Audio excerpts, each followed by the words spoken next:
Hello, everybody. I'm coming to talk to you guys today about Joe Biden. Yeah, this guy. We have this notion that somehow if you're poor, you cannot do it. Poor kids are just as bright and just as talented as white kids, wealthy kids, black kids, Asian kids. No, I really mean that turned blonde in the sun. And the kids used to come up and reach in the pool and rub my leg down so it was straight and then watch the hair come back up again.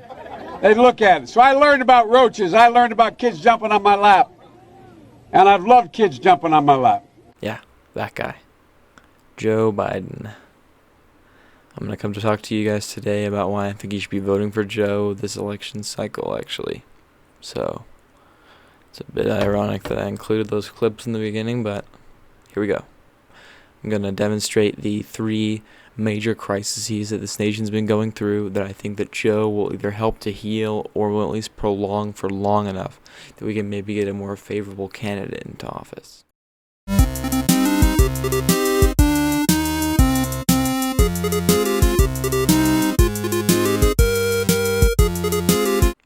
Obviously, the first issue on everyone's mind is COVID, and this one comes as a pretty easy kind of comparison between the two candidates.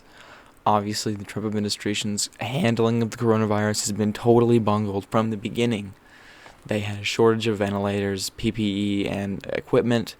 I mean, we saw total chaos, basically, in the task force. I mean, we had high-up administration members like Jared Kushner selling PPE and selling ventilators and selling that were like stockpiled medical supplies overseas, which is totally outrageous. I mean, he's a government official basically stealing from American families and American hospitals.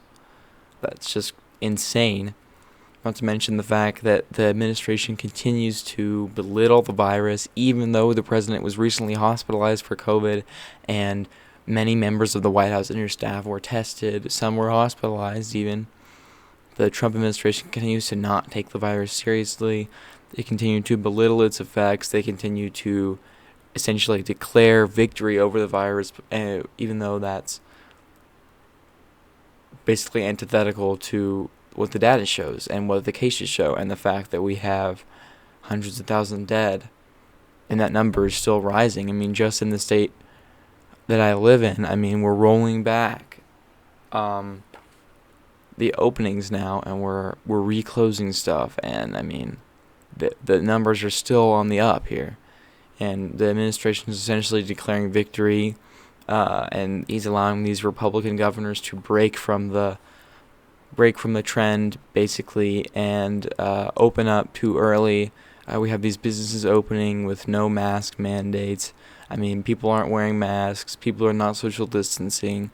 We have outbreaks going on in these towns. I mean, COVID disinformation is insane. I mean, the Trump administration totally botched the coronavirus handling, and it's really, really, really clear that that's true. I mean, they've done polling about his response. I mean, even among his own party, he doesn't score very well, and that's super surprising for Trump because usually they're in lockstep.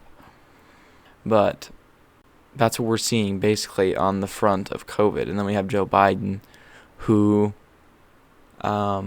is in favor of continuing to mandate using the masks. I mean, he's out there wearing a mask at least. I mean, his policies on COVID are strong, and they are conducive to the way that other countries have handled the coronavirus, closing down, social distancing.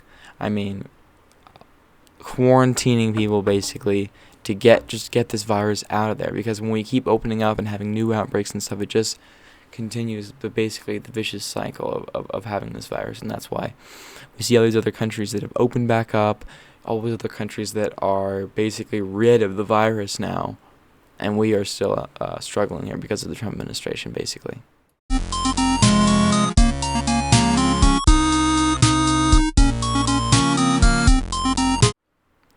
The second most pressing issue that Americans and really the world is dealing with, obviously, is climate change and the threat of essentially the destruction, because climate change is destroying our environment. And we know, obviously, the Trump administration is totally confused on this issue. I mean, Trump has been quoted to say, quote, "I don't think the science knows," when he's dealing with talking about climate change, and he is totally not open to any ideas that suggest that the climate is changing. He is a fan of the theory that climate change is actually a Chinese hoax. He tweeted out about China manipulating numbers, which was actually proven to be a total conspiracy theory, but I mean, he tweeted it out, and we're really not surprised. But when it comes to Joe Biden's policy on climate, at least on his website, he actually recognizes climate change as an existential threat. His website says, quote, "From coastal towns to rural farms to urban centers, climate change poses an existential threat, not just to our environment, to our health, our economies, our national security, and our economic well-being." Joe Biden's website also talks about using the Green New Deal as a, quote, "crucial framework for meeting the climate challenges we face," and that's at least a small step in the right direction.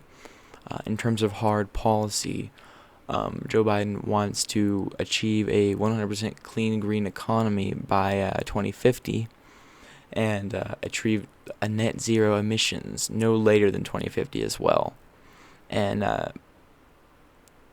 Joe Biden's climate plan also entails a New Deal type clause about expanding infrastructure and also putting money into solar and actually nuclear energy, which I was really surprised to read that they were pushing nuclear energy, because that's not really something that you see a lot of politicians in America doing. So I was actually kind of surprised by that. They also talk about standing up to polluters that, quote, "disproportionately harm communities of color and low-income communities," which is a really important policy, especially with the current political climate we're going through right now, dealing with racial equality and things like that. So I think at least the Biden plan kind of is looking in the right direction and makes an attempt to give policies that are popular and policies that actually recognize climate change as a problem, and he's taking a step in the right direction for sure.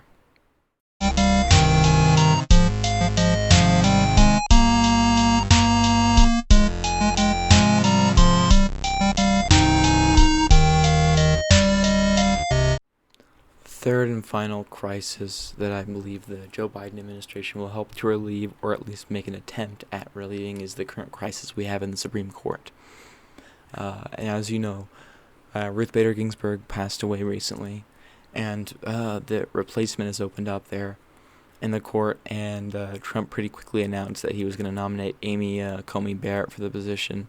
So she'll be going through the Senate processes, but it was really interesting to see that as soon as she was nominated, it was actually discovered that she had taken money from a group that goes by the name the Alliance Defending Freedom, or the ADF, and this group was a legal defense group, but it paid her for some speaking events, and its founder in several interviews said that his belief was that he wanted to try and use young judges and use judges to try and put Christianity back into the legal system, which on its own is a bit questionable, but not illegal, and not really that heinous, because there are a lot of groups that do that. But the really other interesting thing that was found, and the really disgusting thing that was found about the ADF, is that their founder also believes in the sterilization of transgender people. That means the forced sterilization of transgender people abroad, nationwide, not even just in the United States, and also believes that homosexuality should still be punishable as a legal crime, which is just totally archaic in 2020 that a group could even believe that, and that the nominee for the Supreme Court had taken money from that group. So it's obviously pretty much a disaster that we're going to end up we're going to end up with this lady, because the court is now going to be predominantly a conservative court. That means that all the cases that are coming in front of the Supreme Court are going to be swung in a conservative bias, basically. That's how it's going to be. I mean, we know the court has been historically neoliberal, not really left or right, but now we're going to be seeing the court being, I mean, basically a right-wing court as the Supreme Court. I mean, making rulings like that, because we have all these conservative justices. And the only seeming way to get out of this would be that if Biden were to win, he could appoint more justices to the court to try and even out that disparity. And it has been done before, and it'll be widely criticized, but it's the only way to really save the precedent cases for the next maybe 20 years. We could end up having LGBTQ rights repealed, Roe v. Wade repealed. I mean, we could see this Supreme Court changing the landscape of American law in a conservative swing, and that could set us back years. I mean, we would essentially be making no progress if all these Supreme Court cases coming out and they're striking down people's right to vote, striking down people's LGBTQ rights. I mean, it would be a disaster, and the only way to avoid it would be to appoint more justices. Now, this idea isn't even really concrete either, because even if the Biden administration were to nominate these more liberal justices, it's not guaranteed they would even get through the Senate, because the Republicans still have a majority there. So it's a long stretch, but it's really the only option we have.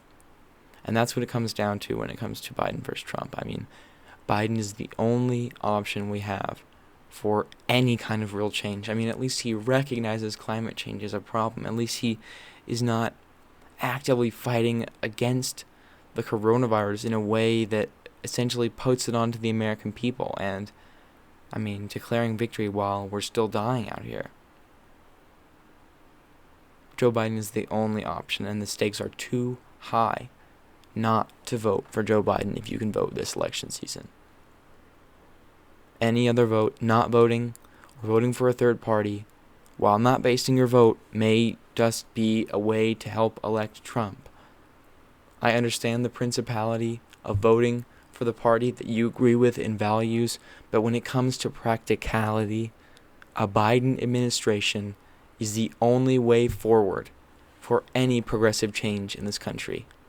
Another 4 years of Trump can only lead to more disaster, more exacerbation of COVID, and more disasterful rulings in the Supreme Court. Biden is the only option. Thank you, guys, for being here. Well, that's the Joe Biden video done. I feel like I have done my civic duty by promoting the only candidate that will help us out of the horrible fix that we're in. Stay safe, you guys. Hey guys, this is Ian here. I'm in Joe Biden DNC land right now. It's actually kind of nice in here, dude. They're like giving me like water and stuff. I can kind of see why the working class hasn't risen up, because like it's kind of nice in here, dude. They got water, they got these cool lights in here. Yeah, so you know, vote for Joe, guys. Like I said, it's really vital, you guys. And also, like, you get like a free ticket if you vote for Joe. You get a free ticket because you go to DNC land. You get to go to Kamala Harris, Joe Biden, DNC, Democratic National Convention land, where it's all blue. It's all blue here, guys. Okay, this bit's not funny. Bye. Goodbye.